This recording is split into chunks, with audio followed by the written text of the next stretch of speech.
This is Rahi and welcome to our channel B Ed वाले। I hope आप सभी अच्छे होंगे। इस वीडियो में हम डिस्कस करने वाले हैं लेखन शिक्षण को। लेखन शिक्षण क्या है, क्योंकि पेडागोजी ऑफ हिंदी में ये टॉपिक है, तो फटाफट से डिस्कस करते हैं। देखिए, भाषा की अगर हम बात करें तो भाषा क्या है, अपने भावों और विचारों को दूसरों तक पहुँचाने का जो माध्यम है उसको हम भाषा कह रहे हैं। और भाषा के 4 कौशल होते हैं, जिसमें से एक सुनना, बोलना, पढ़ना और लिखना होता है। तो जो लेखन है, लिखना क्या है ना, लेखन जो है उसको हम समझेंगे। तो लेखन शिक्षण को समझने से पहले हम लेखन को समझते हैं।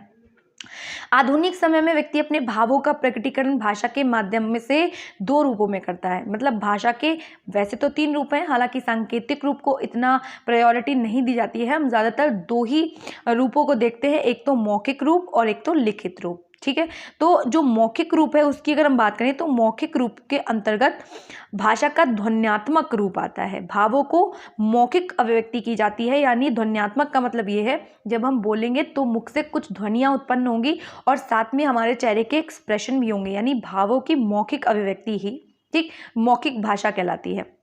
जब इन ध्वनियों को प्रतीकों के रूप में व्यक्त किया जाता है और इन्हें लिपिबद्ध करके स्थायित्व प्रदान करते हैं तो वह भाषा का लिखित रूप कहलाता है। ठीक है, यानी जब हम किसी भी भाषा को लिपिबद्ध करते हैं, लिपियों के सहायता से लिख देते हैं, तो हम उसे लिखित रूप कह देते हैं। और हर भाषा की कोई ना कोई लिपि ज़रूर होती है। बिना लिखित रूप के कोई भी भाषा, किसी भी भाषा का विकास होना संभव नहीं है। हम पंजाबियों में देखें तो गुरुमुखी है, उर्दू की देखें तो फारसी है, हिंदी की देखें तो देवनागरी है, अंग्रेज़ी की देखें तो रोमन है, बहुत सारी है, मराठी की देखें तो देवनागरी है। तो बहुत सारी चीज़ें ऐसी हैं, मतलब बहुत सारी भाषाएं ऐसी हैं, बल्कि सारी ही लगभग भाषाएं ऐसी हैं जिनकी खुद की लिपि है, उन्हें लिपिबद्ध किया गया है। और जो लिपिबद्ध किया गया है, जैसे कि हम अगर उदाहरण के साथ देखें, देवनागरी क्या है तो आप छोटा बड़ा ही देखते होंगे, तो उसको हमने लिपि कहा है। तो यानी लिपियों को बद्ध करना, एक साथ क्रमबद्ध करने के बाद में लिखना। ठीक है, लिपिबद्ध कर देना एक साथ में, उसको ही हम लिखना कहते हैं। अब लेखन शिक्षण क्या है उसको समझने से पहले देखिए, लेखन का शिक्षण क्या है उसके उद्देश्यों को जानेंगे सबसे पहले। अब देखिए, बात करें तो लेखन शिक्षण का अर्थ जानने के पश्चात यह जरूरी हो जाता है कि हम लेखन शिक्षण के उद्देश्यों को भली भांति जानें। मतलब क्या उद्देश्य हैं लेखन शिक्षण करने के। अब सबसे पहले अगर हम बात करें तो सोचने एवं निरीक्षण करने के उपरांत भावों को क्रमबद्ध रूप में व्यक्त कर सकेगा। यानी जो भी बच्चा है वो सोचेगा किसी भी चीज़ को खोजेगा, हर चीज़ को, मतलब अपने भावों को अरेंज करना आएगा उसे। जैसे हम एक कहानी देखते हैं, ऐसा तो नहीं करते कि हम शुरुआत में ही राजा की डेथ करवा देते हैं। तो एक सीक्वेंस आएगा, बच्चे के थॉट जो भी प्रोसेस है, थॉट प्रोसेस है, उसमें हमें सीक्वेंस बनाना है कि वो लगातार सोचे और नए नए विचारों को सोचे। ठीक, तो लेखन जो भी शिक्षण है उसका मेन पर्पस यही होता है। अब अगर हम बात करें तो सुपाठ्य लेख लिख सकेगा, एक अच्छा और बेहतर लेख लिख सकेगा, शब्दों की शुद्ध वर्तनी लिख सकेगा। कोई भी, जैसे वर्तनी है, हम कई बार देखते हैं कि कोई भी लिखता है तो अलग अलग शब्द जो बड़े लोग होते हैं उनसे भी कई बार दिक्कत हो जाती है, गलतियां हो जाती हैं। लेकिन जब हम लेखन शिक्षण के माध्यम से क्या डेवलप कर रहे हैं बच्चे में, कि वो वर्तनी को शुद्ध कर पाएगा। वर्तनी का मतलब यहाँ पे ये है कि किसी भी शब्द का शुद्ध लिखना। ठीक है, गलती ना करना, ना अंगा ना यहाँ पे लेखन कौशल के माध्यम से बच्चे को क्या कर रहे हैं, व्याकरण में शुद्ध कर रहे हैं। जितनी भी व्याकरण संबंधी कठिनाइयां हैं वो बच्चे की दूर हो जाए। फिर अगर हम बात करें तो ध्वनि समूह, शब्द, सूक्ति, मुहावरों का ज्ञान प्राप्त कर सकेंगे। ठीक है, फिर अगर हम बात करें विराम चिन्हों का यथोचित प्रयोग कर सकेंगे कि कहाँ पे किस तरीके से विराम चिन्ह लगेगा, कहाँ पे लाइन खत्म हुई है, कहाँ पे पूर्ण विराम, कहाँ पे अल्प विराम, कहाँ पे प्रश्नवाचक चिन्ह, कहाँ पे विस्मयादिबोधक, हर चीज़ का उन्हें पता होगा। छठा अगर हम देखें तो अनुलेख, अतिलेख, श्रुतलेख लिख सकेंगे। ठीक है, कुल मिला के इमला अगर कहा जाएगा या देख के लिखने के लिए कहा जाएगा तो वो हर तरीके के मतलब लिखने के लिए प्रिपेयर होंगे, अच्छा लिखने के लिए। व्याकरण सम्मत भाषा का प्रयोग करने में सक्षम होंगे, जो कि औपचारिक भाषा कही जाती है। और अगर कोई उन्हें उस तरीके की भाषा का प्रयोग करने के लिए कहेगा तो वो शुद्ध भाषा का उच्चारण कर सकेंगे और प्रयोग कर सकने में सक्षम होंगे। ठीक है, फिर अगर हम बात करें तो वह वाक्यों में शब्दों, वाक्यांशों, उपवाक्यों का क्रम अर्थानुकूल रख सकेंगे। यानी किसी भी वाक्य को, किसी भी उपवाक्य को रखने के लिए मीनिंग को समझेंगे, उस को मतलब उसके मीनिंग को समझेंगे किसी भी वाक्य के, उसके बाद में उसको सीक्वेंस में बैठाने की क्षमता उनके अंदर डेवलप होगी कि किस तरीके से जैसे बच्चों को दिया जाता है इधर उधर सेंटेंस करके और बच्चों को एक मतलब लाइन में लगाना होता है कि जाता है राम घर, इस तरीके से, तो बच्चा बिल्कुल सीक्वेंस में लगा देता है कि राम घर जाता है। तो क्या है वहाँ पे क्या हो रहा है कि बच्चा क्या कर रहा है कि अलग अलग जो वाक्यांश हैं, अलग अलग जो उपवाक्य हैं, उनको क्या कर रहा है समझने के बाद में सीक्वेंस में बैठा रहा है, तो वो चीज़ उसके अंदर डेवलप हो रही है। विभिन्न रचना वाले वाक्यों का शुद्ध गठन करेगा। अलग अलग कई सारे शब्द आ जाते हैं कभी कभी, है ना, कई सारे वाक्य ऐसे आ जाते हैं, तो उनको समझेगा और उनको अच्छे से गठित करेगा। अभिष्ट सामग्री प्रस्तुत करेंगे कौन, टीचर्स। फिर कह रहे हैं क्रमबद्धता बनाए रखेंगे जिससे कि जो बच्चे हैं उनके जो सीखने की जो दर है वो कम ना हो जाए। अब देखिए यहाँ पे बात आती है कि भाव की दृष्टि से अभिव्यक्ति में संक्षिप्तता ला सकेंगे कि बच्चे किसी भी विचार को, जैसे एक कहानी पढ़ते हैं तो बच्चे पूरी रटी रटी सुनाते हैं, बट ऐसा नहीं होगा। बच्चे में हम ये चीज़ डेवलप करेंगे कि वो पूरी कहानी को पढ़ने के बाद में अपनी भाषा में अभिव्यक्त कर सकें, अच्छा संक्षिप्तता ला सकें, छोटा करके सुना सके किसी भी चीज़ को। विद्यार्थी लिखित अभिव्यक्ति के विभिन्न रूपों की तकनीक का विधिवत पालन करने में समर्थ होंगे, यानी जो भी टीचर्स द्वारा उन्हें बताया जाएगा, जो भी टेक्निक, जो भी मेथड बताए जाएंगे वो उनका पालन करेंगे और बिल्कुल ठीक ढंग से प्रस्तुत करेंगे किसी भी चीज़ को।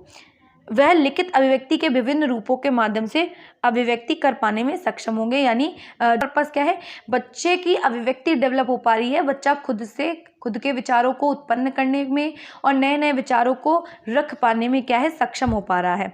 अब लेखन शिक्षण के गुण क्या हैं, तो लेखन शिक्षण के गुण ये हैं कि लेखन सुंदर, स्पष्ट एवं सुडौल हो, यानी एक मेन मोटिव ये है कि बच्चा अच्छा और स्पष्ट और सुंदर लिखना सीख सके। फिर कह रहे हैं उसमें प्रवाहशीलता एवं क्रमबद्धता हो, मतलब लिखने का सीक्वेंस बिल्कुल सेम होना चाहिए, जो लिख रहा है वो जो शब्द उसने बनाए हुए हैं उसमें भी क्या है, प्रभाव होना चाहिए, वो जो लिखा है उसका कुछ अर्थ, कुछ मीनिंग तो निकलना चाहिए। ऐसा तो नहीं है कि बच्चा कुछ भी लिख दे, है ना भाई, कुछ भी लिखने का कोई मतलब नहीं है।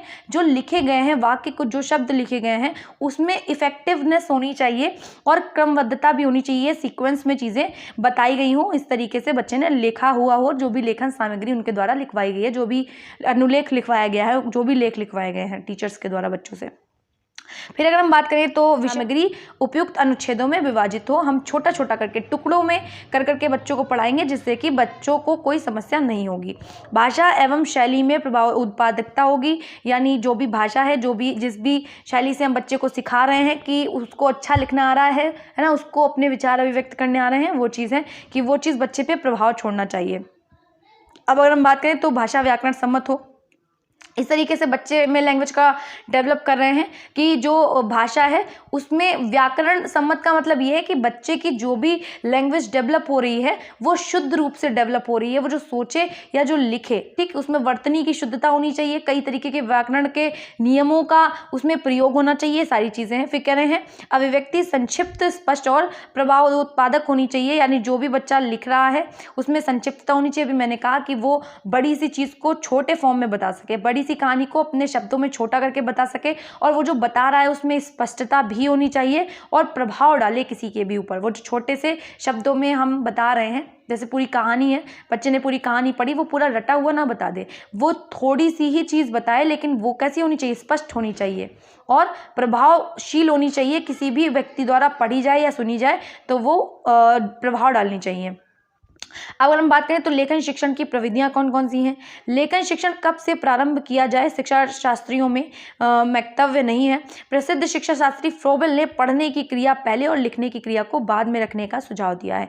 यानी जो फ्रोबेल हैं वो क्या कहते हैं, उन्होंने कहा है कि पहले में क्या करना चाहिए, बच्चे को पढ़ाना चाहिए, बाद में हमें लिखना सिखाना चाहिए। लेकिन वहीं अगर हम मारिया मोंटेसरी की बात करें तो वो ये कहती हैं कि हमें बच्चे को पहले लिखना सिखाना चाहिए, उसके बाद में हमें बच्चों को पढ़ना सिखाना चाहिए।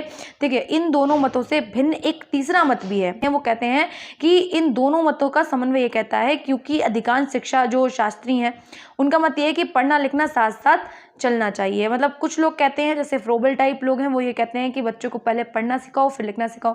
लेकिन मारिया मोंटेसरी कहती हैं कि जो लिखना है, जैसे इसके भी पक्ष में दो तथ्य हैं, क्योंकि कुछ बुक्स में मैंने देखा तो उसमें लिखा था कि मारिया मोंटेसरी बोल रही थी कि लिखना कठिन है, इसीलिए बच्चे को पहले सिखाओ, है ना। और कुछ बुक्स में मैंने ये देखा कि लिखना आसान है, बच्चे को जल्दी आएगा, तो इसमें भी कई सारे मतलब एक्सेप्शन है। तो यहाँ पे अगर हम बात करें तो फ्रोबेल कहते हैं कि सबसे पहले पढ़ना सिखाओ फिर लिखना सिखाओ। मारिया मोंटेसरी कहनी है कि पहले बच्चे को क्या सिखाना है, लिखना सिखाना है, फिर पढ़ना सिखाना है। इसके आधार पे तीसरा पक्ष भी ये है कि पढ़ना लिखना साथ साथ चलना चाहिए, ठीक। फिर कह रहे हैं अतः कहा जा सकता है कि लेखन शिक्षण क्या है, अंतिम सोपान है। मतलब जो 4 स्किल है, हम बच्चे को सुनना, बोलना, पढ़ना तो सिखा रहे हैं, साथ में आखिरी जो पद है क्या है, वो लेखन ही है। जब भाषा शिक्षक को यह विश्वास हो जाए कि बच्चे की हाथ की मांसपेशियां सुदृढ़ हो चुकी हैं और वह लिखने में सक्षम है, तब वह थोड़े थोड़े समय लेखन का भी अभ्यास कराना चाहिए। मतलब हम शुरुआती तौर पर देखते हैं तब हम बच्चे से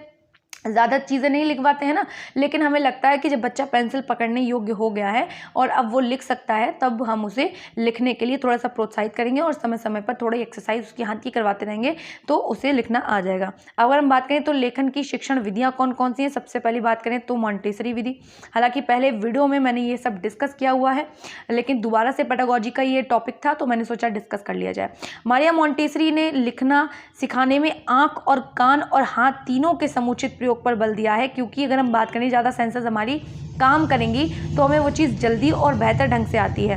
फिर अगर हम बात करें उनके मतानुसार पहले बालक को लकड़ी अथवा गत्ते या प्लास्टिक के बने अक्षरों पर उंगली फेरना सिखाया जाए, क्योंकि हम देखते हैं कि बच्चों को लिखना जल्दी नहीं आता है। तो जो भी गत्ते से बने हुए, कार्डबोर्ड के बने होते हैं या लकड़ी के बने हुए खांचे होते हैं, उस पर बच्चा पहले खाली उंगलियां फेरे, क्योंकि बच्चा खेल खेल में सीख रहा है, तो पहले उसमें उंगलियां फेरे, फिर उन्हें पेंसिल को उनकी अक्षरों पर घुमाना चाहिए। यानी सबसे पहले हमने उन्हें गत्ते कटे हुए दे दिए, यानी हम खांचे बने हुए उनको दे रहे हैं, उसमें उंगलियां फिरवा रहे हैं खाली। उसके बाद में हम कोई पेंसिल या पेन पकड़ा के उन्हीं के ऊपर दोहरवा रहे हैं। फिर उसके बाद में हम क्या कर रहे हैं, पेंसिल प्राय रंगीन होनी चाहिए।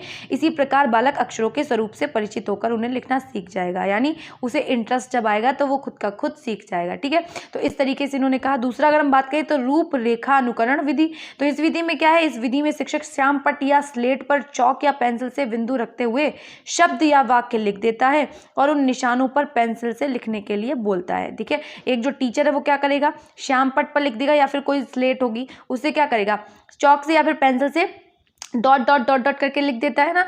आपने देखा होगा कि हम बच्चों को देते हैं, बिंदु रखते हैं छोटे छोटे, इस तरीके से, ऐसे ऐसे, है ना, जो इस तरीके से, तो हमने उनको रख के दे दिया। फिर क्या हो रहा है, हम कह रहे हैं शब्द या वाक्य लिख देते हैं और उन निशानों पर पेंसिल से लिखने के लिए बोलता है। और ज़्यादातर यही वाली जो विधि है रूपरेखा अनुकरण, यानी हम बच्चे को थोड़ा थोड़ा बना के देते हैं और बच्चा खुद से लिखना सीख जाता है। फिर अगर देखिए कह रहे हैं जिससे शब्द वाक्य या वर्ण उभर आते हैं, इस प्रकार अभ्यास के माध्यम से वह वर्णों को लिखना सीख जाता है। स्वतंत्र अनुकरण विधि, देखिए यहाँ पे बात आ रही है कि शिक्षक इस विधि में श्यामपट्ट अभ्यास पुस्तिका या स्लेट पर अक्षरों को लिख देता है। कहा जाता है कि उन अक्षरों को देखकर उनके नीचे स्वयं उनकी उसी प्रकार के अक्षर बनाए जाते हैं। प्रारंभ में बच्चे इस विधि से लिखना सीखते हैं। जैसे कि आपने स्कूल्स में भी देखा होगा, कई सारी बुक्स दे दी जाती हैं बच्चों को कि यहाँ पे कुछ अक्षर लिख दिए जाते हैं, उसके नीचे बच्चों को देख के लिखना होता है। मतलब पहले ऊपर कुछ अक्षर लिख दिए गए और फिर बच्चों को नीचे लाइन ड्रॉ करके दे दी गई। ABCD हो सकती है, छोटा बड़ा हो सकता है।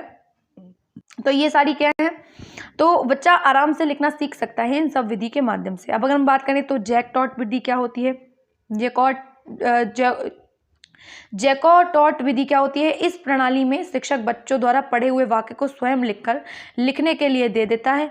जो भी बच्चे ने मतलब पढ़ा है, जो भी बच्चे पढ़ रहे हैं, तो उसको जो भी शब्द बोले या जो भी वाक्य बोले टीचर्स उनको लिखने के लिए देता है और एक एक शब्द लिखवाकर अध्यापक द्वारा लिखे शब्दों से मिलाते हुए स्वयं संशोधन करते चलता है कि बच्चे ने ठीक लिखा है, नहीं लिखा है, बच्चे से लिखवाया, बच्चे ने गलत किया, फिर उसको ठीक किया। और पूरा वाक्य लिखने के पश्चात शिक्षक मूल वाक्य को बिना देखे हुए उन्हें लिखने को कहता है। स्वयं लिखते हैं, मतलब पहले छोटे छोटे शब्दों को बोला, फिर एक पूरे वाक्य को उन्होंने लिखवा दिया। फिर बच्चों से कहते हैं अब तुम पूरा वाक्य खुद से लिखो। पहले थोड़े थोड़े शब्दों को लिखवाया, है ना, थोड़े थोड़े शब्दों को लिखवाया, फिर एक वाक्य बना दिया और अब कहा कि अब फिर पढ़ा उसको और फिर कहा कि अब इस वाक्य को दोबारा से लिखो। तो ये सारी चीज़ें हैं। फिर कह रहे हैं लिखना सिखाने में ध्यान देने योग्य बातें, कौन सी बातें ध्यान देने हैं। देखिए कह रहे हैं लिखना सिखाते समय क्या होना चाहिए, अध्यापक को निम्न तथ्यों का ध्यान रखना चाहिए। सबसे पहले अगर हम बात करें तो महात्मा गांधी भी ये कहते थे कि हमें बच्चों को बचपन से ही सही ढंग से बैठालना चाहिए और बचपन में ही उनकी राइटिंग सही करवा देनी चाहिए, क्योंकि बच्चों की सबसे ज़्यादा जो मेन चीज़ है वो उनकी राइटिंग ही होती है, जिसके माध्यम से वह खुद को अभिव्यक्त कर पाते हैं ना, खुद को प्रेजेंट कर पाते हैं किसी के सामने। तो महात्मा गांधी की राइटिंग खैर बहुत ज़्यादा ख़राब थी, तो इस वजह से वो इस बात पे भी बहुत गौर किया करते थे। बैठने का ढंग सबसे सही होना चाहिए, लिखते समय रीढ़ की हड्डी सीधी रहे, है ना, मतलब बहुत से बच्चे झुक जाते हैं, तो झुककर लिखने की आदत ना पड़े। बहुत बच्चे लेट जाते हैं, आपने देखा होगा, मतलब लेट के नहीं, बिल्कुल एक जैसे कि हमारी डेस्क होती है और हमारी क्या होती है, चेयर होती है, तो हम उस पर बैठ के लिखते हैं, वो बिल्कुल परफेक्ट मतलब अवस्था होती है किसी भी लेखन के कार्य को करने की। एक मेज़ होनी चाहिए और एक क्या होनी चाहिए, कुर्सी होनी चाहिए, उसमें बैठ के हम आराम से क्या कर सकते हैं, लेखन के कार्य कर सकते हैं। अभ्यास पुस्तिका की आंखों से दूर, यानी जो अभ्यास पुस्तिका, ऐसा ना हो कि आप बहुत ज़्यादा पास में ला के लिख रहे हैं, बिल्कुल नीचे लेट के बच्चा लिख रहा है, तो अभ्यास पुस्तिका को आंखों से लगभग 1 फुट की दूरी पर रख कर लिखें। यानी आप इस तरीके की बच्चों की आदत को डेवलप करें कि वो 1 फुट की दूरी पर अपनी जो भी कॉपी है उसको रखें। कलम पकड़ने की विधि, पहली और दूसरी उंगली के बीच में कलम रखकर उसे अंगूठे से पकड़ना चाहिए। पकड़ते ही हम, आप लोगों ने तो देखा ही होगा। फिर कह रहे हैं कलम की निब को लगभग 1 इंच से ऊपर पकड़ना चाहिए, क्योंकि बहुत सारे लोग पेन को यहाँ से पकड़ते हैं, बहुत सारे लोग पेन को यहाँ से पकड़ते हैं, तो लगभग 1 इंच ऊपर पकड़ना चाहिए, जिससे कि राइटिंग बेहतर आती है। फिर कह रहे हैं पढ़ना, लिखने के साथ साथ पढ़ना भी हो, नहीं तो लिखना निरर्थक हो जाएगा। आप कुछ भी लिखा हो, अगर पढ़ना नहीं आता तो वो तो काला अक्षर भैंस बराबर हो जाएगा। तो इसीलिए क्या है, पढ़ना भी आना चाहिए। हम लेखन के साथ साथ पढ़ने वाले भी कार्य बच्चों को करवाएंगे। उपयुक्त वातावरण, टीचर का काम सबसे पहले यही होता है कि वो बच्चे को इन्वायरमेंट बना के दे। बच्चा विद्यालय में पढ़ने ही इसलिए आता है क्योंकि वहाँ पे बच्चे को प्रॉपर इन्वायरमेंट मिल रहा है। समय, स्थान आदि की उपयुक्तता पर शिक्षक को ध्यान रखना चाहिए कि कहाँ पे रोशनी की व्यवस्था अच्छी है, बच्चे को कोई दिक्कत तो नहीं हो रही है, उसको प्रॉपर तरीके से मतलब बैठने में कंफर्टेबल है कि नहीं है, वो सारी चीज़ें। फिर अगर हम बात करें सुडौल अक्षर, अक्षरों को सुंदर बनाने का प्रयत्न करें, अक्षर पूरे लिखे जाएं तभी वह सुडौल बनेंगे। जब छोटे बच्चे होते हैं तो आपने देखा होगा कि वो टेढ़े मेढ़े अक्षर बना देते हैं, तो वो अक्षर लिखा हुआ अच्छा नहीं लगता है। तो पूरे उनके धीरे धीरे प्रैक्टिस में आएगा, उन्हें धीरे धीरे कोशिश करवाएं कि वो जो अक्षर बनाएं वो सुडौल बनाएं। ठीक। शिरा रेखा की बात करें तो शिरा रेखा अक्षर का आवश्यक अंग होता है, अतः इसका प्रयोग किया जाना चाहिए। ठीक है, जो भी शिरा रेखाएं हैं उनका इस्तेमाल हम करेंगे। फिर अगर हम बात करें तो बाएं से दाएं, सभी वर्ण वाक्यों के लिखने का जो क्रम है वो बाएं से दाएं रहे। ठीक है, अगर हम बात करें तो सीधी लिखाई, अध्यापक को इस बात का ध्यान रखना चाहिए कि वर्णों की खड़ी रेखाएं तिरछी ना होकर सीधी सीधी होनी चाहिए। कुछ लोग इस तरीके से लिखते हैं, मतलब लिखते हैं इस तरीके से, मतलब पूरा सीधा सीधा लिखने की बजाय वो तिरछा लिखते हैं। तो जो भी रेखाएं हैं वो सीधी होनी चाहिए। नमूना उपयुक्त हो, अध्यापक द्वारा बनाए गए शब्द व जो भी अक्षर हैं आदर्श हो, उनके आधार पर लिख सके। हम हमेशा देखते हैं कि बच्चे क्या हैं, टीचर्स का अनुकरण करते हैं, इसीलिए जब आप टीचिंग करने जाते हैं तो आप देखते हैं सबसे ज़्यादा अगर किसी चीज़ के लिए टोका जाता है तो आपको श्यामपट्ट कौशल के लिए टोका जाता है कि अगर आपकी राइटिंग बेहतर नहीं है तो आप वहाँ पे अपने नंबर गंवा के आ सकते हैं, क्योंकि आपका श्यामपट्ट पे कार्य करना, जो भी आप जैसा लिखेंगे बच्चा आपको अनुकरणित करेगा, और श्यामपट्ट पे जो भी चीज़ें लिखी जाएंगी वो आप सुस्पष्ट लिखेंगे। बहुत कम लोग थे, जब मैं थी तो बहुत कम लोग थे जो साफ सुथरा लिखा करते थे श्यामपट्ट पे। ठीक है, जिनके जो प्लान होते थे उसमें जो फीडबैक दिया जाता था, बहुत कम लोगों पे लिखा जाता था कि श्यामपट्ट कार्य साफ सुथरा था या स्वच्छ था। ठीक, इस तरीके से तो आपको बहुत ज़्यादा ध्यान देने की ज़रूरत है। अगर हम बात करें तो लिपि, प्रतीक, अनुसार, विसर्ग, हलंत मात्राओं के प्रयोग में सावधानी रखनी चाहिए। छोटे छोटे लिपि प्रतीकों की भूल से लेख विकृत हो जाता है। यानी हम अगर कहीं पे कॉमा लगाना भूल जाते हैं तो एक कॉमा की वजह से, कॉमा कह रहे हैं सॉरी, यहाँ पे कॉमा को हम अल्प विराम कहेंगे। ठीक है, क्योंकि हिंदी में उसको अल्प विराम कहते हैं। तो अल्प विराम अगर हम कहीं पे नहीं लगा रहे हैं तो कहीं का कहीं मतलब निकल जाता है। तो आपको हर चीज़, कहाँ पे विसर्ग लगानी है, कहाँ पे अनुस्वार लगाना है ना, कहीं पे अगर बिंदी नहीं रह जाती है, जैसे कलंक है तो कलंक का तो कुछ और बन जाएगा। अगर हमने यहाँ पे बिंदी लगाने की जगह यहाँ पे बिंदी लगा दी तो कलंक की जगह तो वो कुछ और हो जाएगा। तो ये सारी चीज़ें आ जाती हैं। फिर अगर हम बात करें अभ्यास की, और अभ्यास का मतलब है लिखना एक कला है, अतः बौद्धिक एवं मानसिक स्तर को ध्यान में रखते हुए अभ्यास करवाया जाए। जिस लेवल के बच्चे हों उस लेवल के हिसाब से आप बच्चों को लिखने में मतलब प्रैक्टिस करवाएंगे या लिखने में निपुण बनाएंगे। ऐसा नहीं है कि बच्चा प्राथमिक विद्यालय में है और आप उसको बहुत ज़्यादा मजबूर कर रहे हैं। अभी बच्चे का नाम लिखा है और आप क्या कह रहे हैं, लिखो फटाफट से। अगर उसे नहीं लिखना आ रहा है तो जब वो उस चीज़ के लिए मतलब प्रिपेयर प्रिपेयर हो जाए तब आप उसको थोड़ा थोड़ा अभ्यास करवाएं। उसके बाद में क्या है, उसको प्रॉपर मैनर में समझाएं, सिखाएं, फिर इमला बोलें या फिर जो भी एक्सेट्रा एक्टिविटीज़ हैं उनको करवा सकते हैं। अब अगर हम बात करें तो अभ्यास को आगे 3 श्रेणियों में विभाजित किया है कि आप किस तरीके से अभ्यास करवाएंगे लेखन का। सबसे पहले अगर हम बात करें सुलेख हम हमेशा ही बच्चों को देते हैं ताकि वो सुंदर सुंदर लिखना सीख जाए।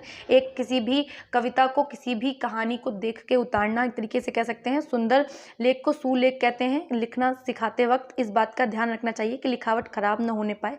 सुलेख शिक्षित व्यक्ति का आवश्यक लक्षण है, यानी जो साफ लिखता है वो जो है पता चलता है कि ये व्यक्ति पढ़ा लिखा है ना, मतलब साफ सुथरी राइटिंग आपको प्रेजेंट करती है, आपके पर्सनालिटी को प्रेजेंट करती है, ठीक है। तो सुलेख होना या सुंदर लेख होना बहुत ज़्यादा ज़रूरी है आप जो भी लिखते हैं। अनुलेख की बात करें तो सुंदर लिखावट के लिए प्रतिलेख और अनुलेख का भी आश्रय लिया जाता है। अनुलेख का क्या मतलब होता है, किसी लिखावट के पीछे या बाद में लिखना, कुछ लिख के दे दिया उसके जस्ट नीचे उसी को देख के लिख देना। अनुलेख के लिए अभ्यास पुस्तिका की प्रथम पंक्ति में मोटे और सुंदर ढंग के अक्षर, शब्द या वाक्य लिखे होते हैं। जैसे आपने देखा होगा कि बच्चों को इंग्लिश में अगर हम बात करें तो कर्सिव लैंग्वेज वाले शब्द बना के दिए जाते हैं और बच्चे उनको देख के क्या करते हैं, नीचे अनुलेख करते हैं। उनके नीचे की पंक्तियां रिक्त रहती हैं।